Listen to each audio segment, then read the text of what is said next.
নমস্কাৰ বন্ধুসকল, স্বাগতম জনাইছো সাধাৰণ জ্ঞানৰ এই চেনেলটিলৈ। আজি আপোনালোকলৈ লৈ আহিছো 6টা সংগ্ৰহিত প্ৰশ্ন।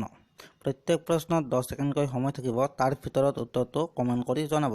আহক আৰম্ভ কৰো আজিৰ ভিডিঅ'। সাধাৰণ জ্ঞান খণ্ড 2। পৃথিৱীৰ সকলোতকৈ দীঘল নদীটোৰ নাম কি?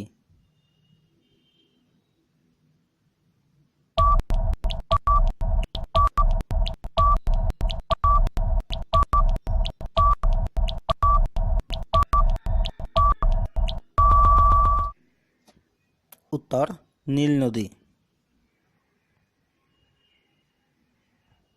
পৰমাণু বোমাৰ পৰীক্ষা সকলোতকৈ প্ৰথমে কোনখন দেশে কৰিছিল?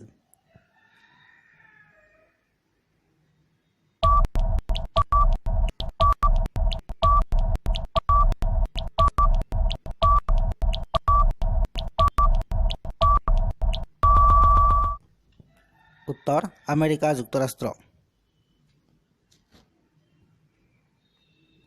ভাৰতৰ দ্বিতীয় কৃত্ৰিম উপগ্ৰহটোৰ নাম কি?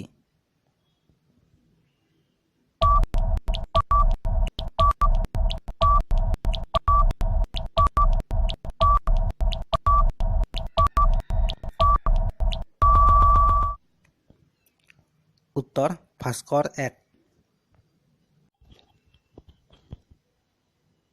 প্ৰথম অসমীয়া আলোচনীখনৰ নাম কি?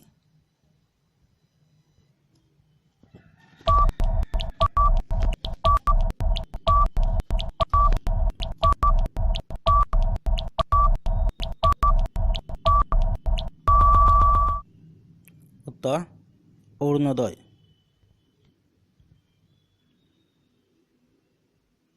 পৃথিৱীৰ সকলোতকৈ ডাঙৰ নদীবান্ধটোৰ নাম কি?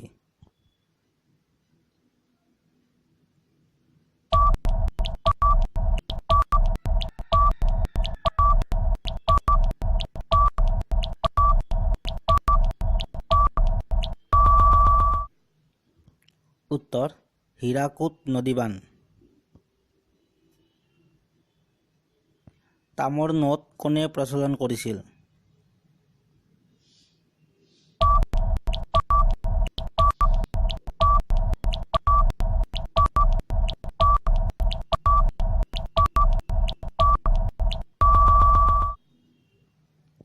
উত্তৰ মহম্মদ বিন তুগলক। ভিডিঅ'টো চাই যদি আপোনাৰ ভাল লাগিছে, লাইক, শ্বেয়াৰ আৰু ছাবস্ক্ৰাইব কৰিব।